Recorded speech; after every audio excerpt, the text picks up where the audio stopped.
नमस्कार। चलते हैं एक विशेष विषय को लेकर आज की चर्चा में। 22 जनवरी 2024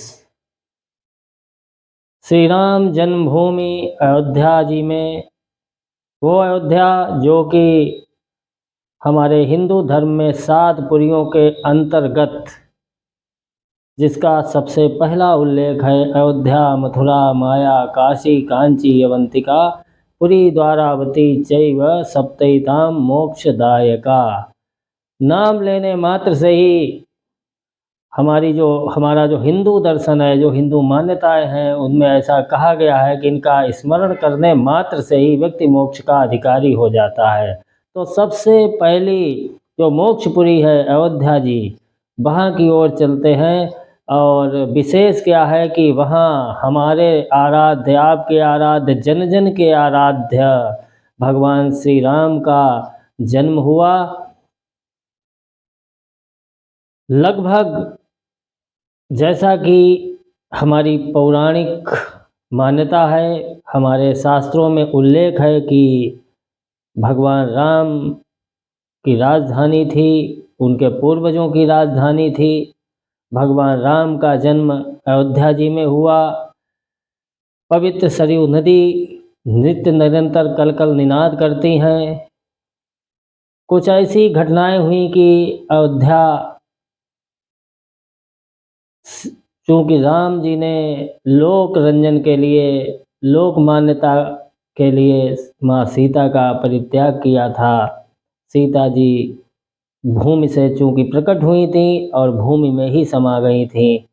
वाल्मीकि रामायण में ऐसा उल्लेख है कि पृथ्वी माता ने उस अयोध्या को श्राप दिया था कि हमारी पुत्री को यहाँ सुख की प्राप्ति नहीं हुई, इसलिए आज के बाद यह वीरान हो जाएगी।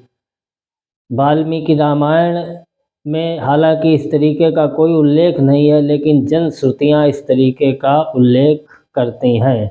क्या सत्यता है इसका कोई आभास हमें नहीं है। तो अयोध्या में भगवान राम का एक भव्य मंदिर था, जहाँ पर उनका जन्म हुआ था।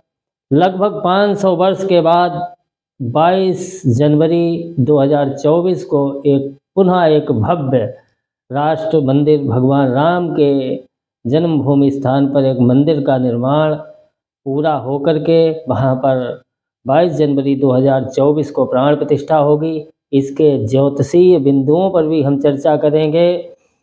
अयोध्या के इतिहास के बारे में थोड़ा जानने का प्रयास करते हैं। मध्यकाल से ही अयोध्या के ऊपर तमाम प्रकार के आक्रमण हुए, जिससे अयोध्या वीरान होती रही। कहते हैं कि बार बार आक्रमण हुए, बार बार वीरान हुई, लेकिन जिस स्थान पर भगवान श्री राम का जन्म हुआ था, वो स्थान उस समय भी सुरक्षित रहा।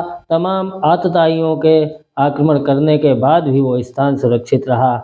आज भी अनेकों हिंदू, बौद्ध एवं जैन धर्म से संबंधित जो तीर्थंकर हुए हैं, जो संत महात्मा हुए हैं, उनके और तमाम मंदिरों के अवशेष वहाँ पर प्राप्त होते हैं।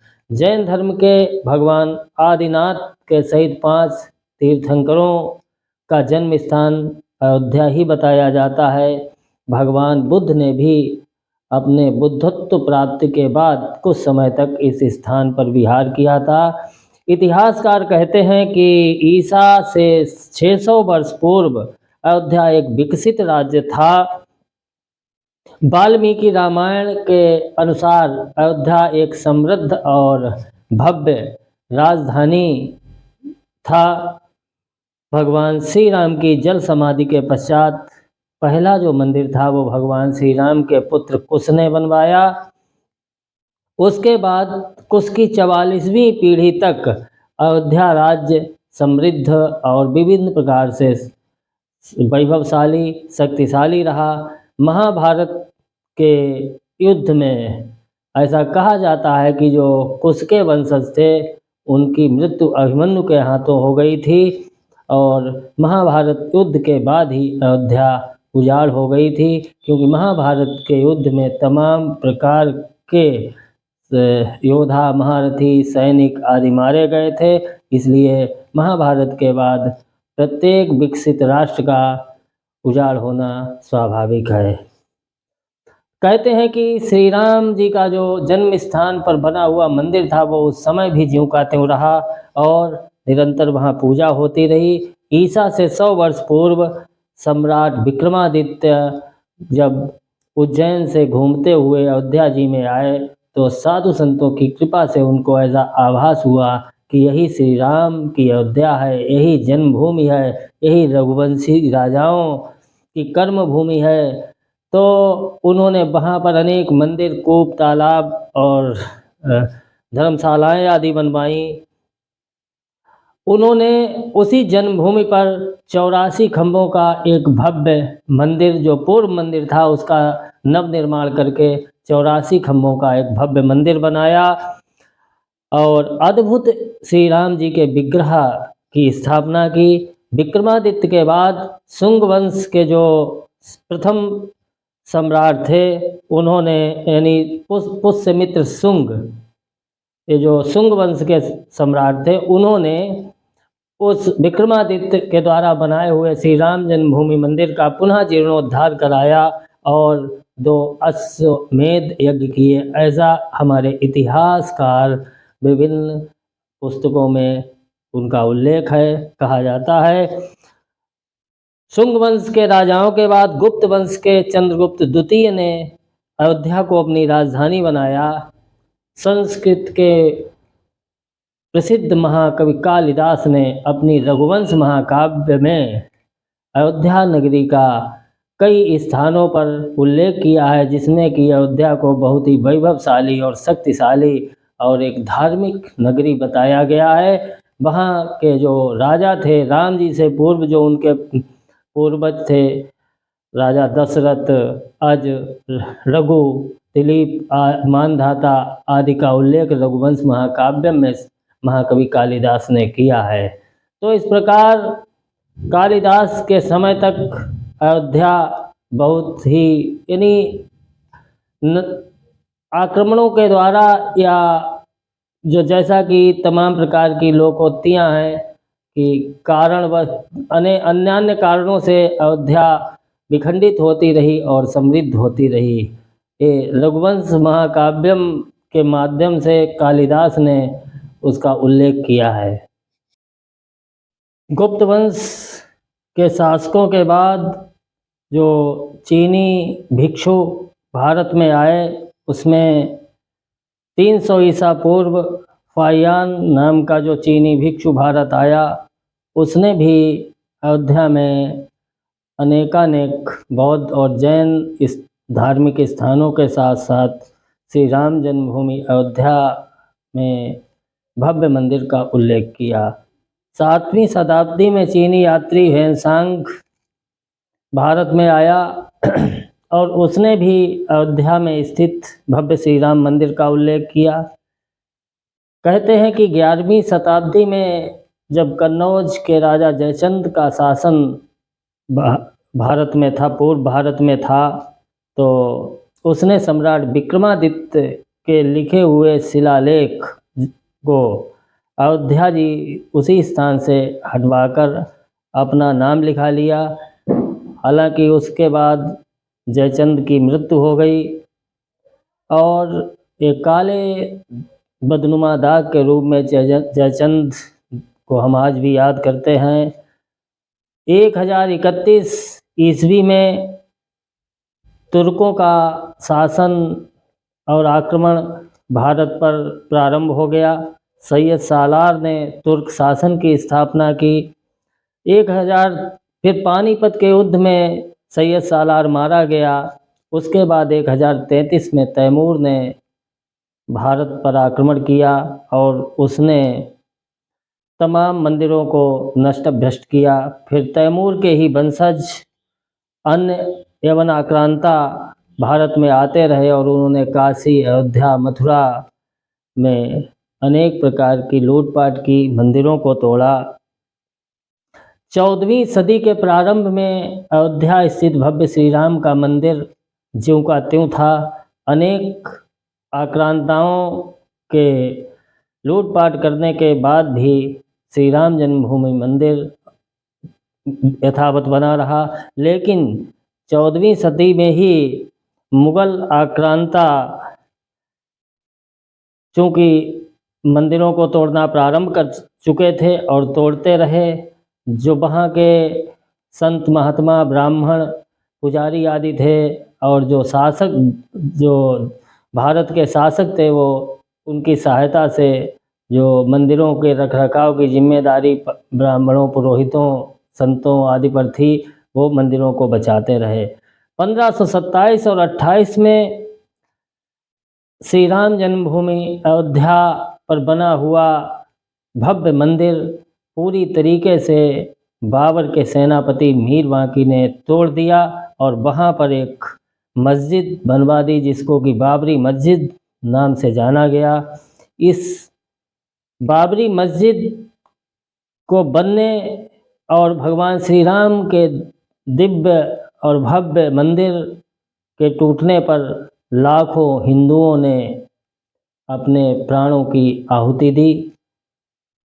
तो हम में से बहुतों ने सन 1990 के समय में देखा कि अपने भारत के जो उत्तर प्रदेश राज्य के पूर्व मुख्यमंत्री थे, उन्होंने मंदिर के लिए जब हिंदुओं ने कार सेवा प्रारंभ की, तो अनेकों कार सेवक उसमें शहीद हुए। हालांकि उससे पूर्व 1989 में पूर्व प्रधानमंत्री राजीव गांधी के द्वारा मंदिर को न्यायालय के आदेश पर ताले खुलवाए गए और वहाँ पर विधिवत पूजा होती रही।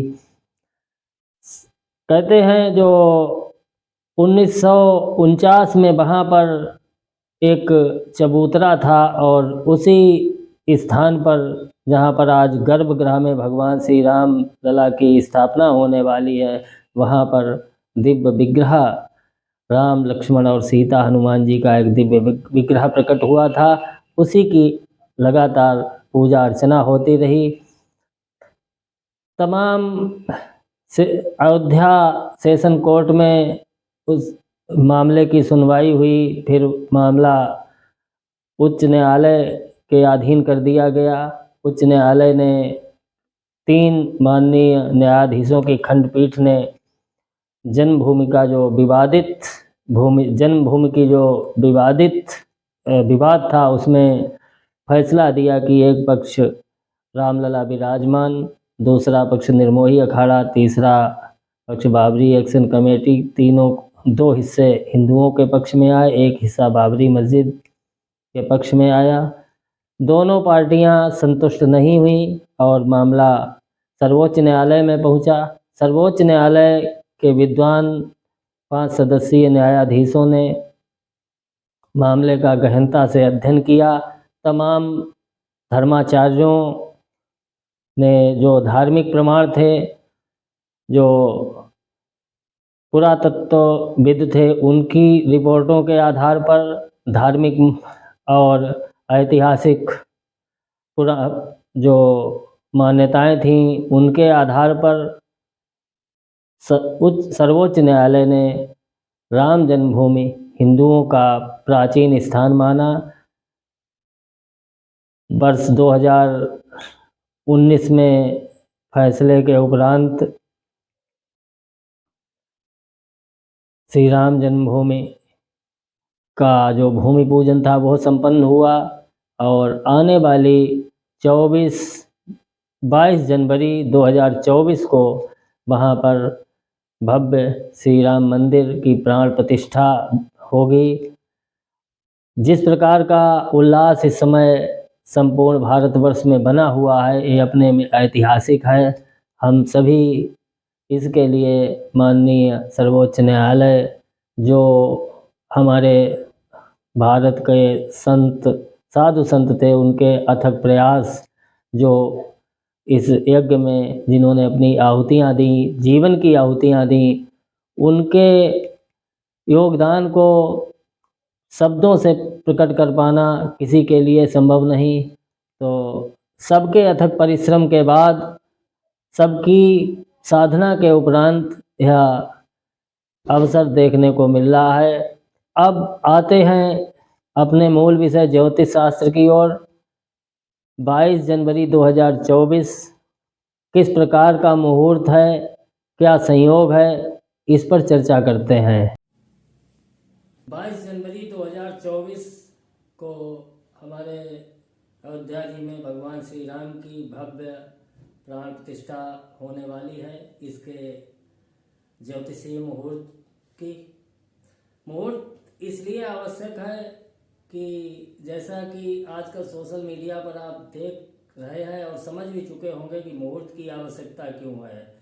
किसी भी नए भवन के लिए, देवस्थान की प्राण प्रतिष्ठा के लिए मुहूर्त आदि साधन इसलिए किए जाते हैं कि वो स्थान समृद्ध हो, दोबारा से उस पर किसी प्रकार का कोई संकट ना आए। क्योंकि हमारे श्री राम जन्मभूमि मंदिर पर अनेकानेक संकट आए, जैसा कि पूर्व में हमने इतिहास के बारे में बताया, जो हमें यथासंभव जानकारी प्राप्त हुई। तो आजकल तमाम चीज़ें चल रही हैं, हालांकि कुछ धर्माचार्य इस पर सहमत नहीं है। हम उसके विषय में कुछ कहने की स्थिति में नहीं है। हमारे हिंदू धर्म में, हमारी सनातन वैदिक परंपरा में, हमारे यहाँ शंकराचार्य का जो स्थान है वो ईश्वर के समान बताया गया है। वो साक्षात भगवान शंकर हैं। चारों शंकराचार्य ज्योतिषीय अथवा आध्यात्मिक या धार्मिक कारणों से इस पर सहमत नहीं है। तो इस विषय पर भी किसी दिन चर्चा करेंगे। आज हम सिर्फ 22 जनवरी 2024 का जो शुभ मुहूर्त विद्वानों ने निकाला है उस पर अपने ज्ञान के अनुसार, अपनी बुद्धि और विवेक के अनुसार चर्चा करते हैं। 22 जनवरी 2024 12:29:08 से लेकर के 12:30:32 दोपहर के केवल कुल 84 सेकंड का जो मुहूर्त है, ये विशेष मुहूर्त प्रतिष्ठा के लिए विद्वानों ने निकाला है। इस दिन विशेष क्या है, मृगशिरा नक्षत्र है और जिस समय मुहूर्त है उस समय अभिजीत काल है, यानी अभिजीत वेला है, ऐन्द्र योग है, बालवकरण है। इन सब संयोग को मिलाकर के 7:30 प्रातः के बाद सर्वार्थ सिद्ध योग और अमृत सिद्ध योग का निर्माण होता है, जो कि अपने में बहुत ही महत्वपूर्ण है, बहुत ही शुभ है।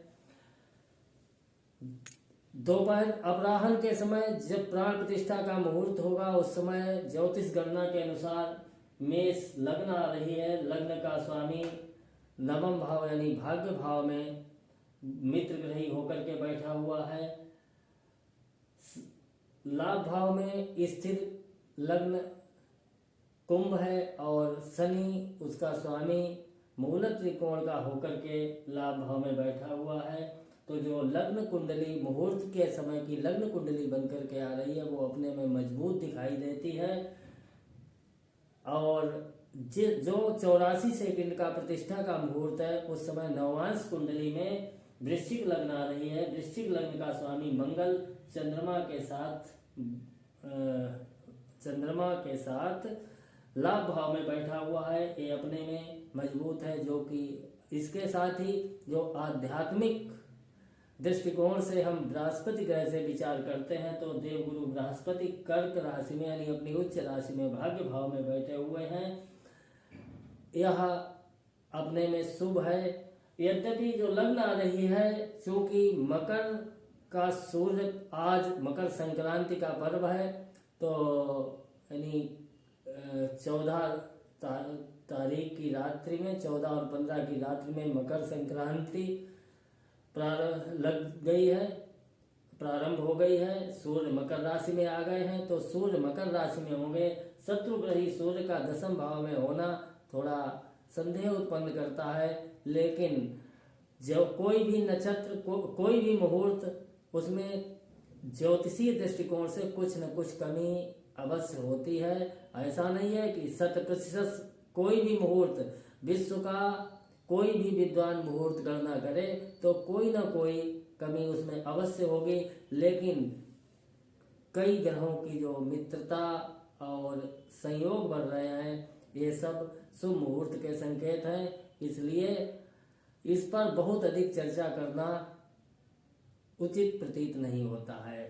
तो इन सब विवादों से दूर रह करके आप भी भगवान राम के श्री चरणों में अपना तन मन समर्पित करें। इस उल्लासमयी बेला का भक्तिपूर्वक आनंद लें। जय श्री राम। सियावर रामचंद्र की जय। पवन सुत हनुमान की जय।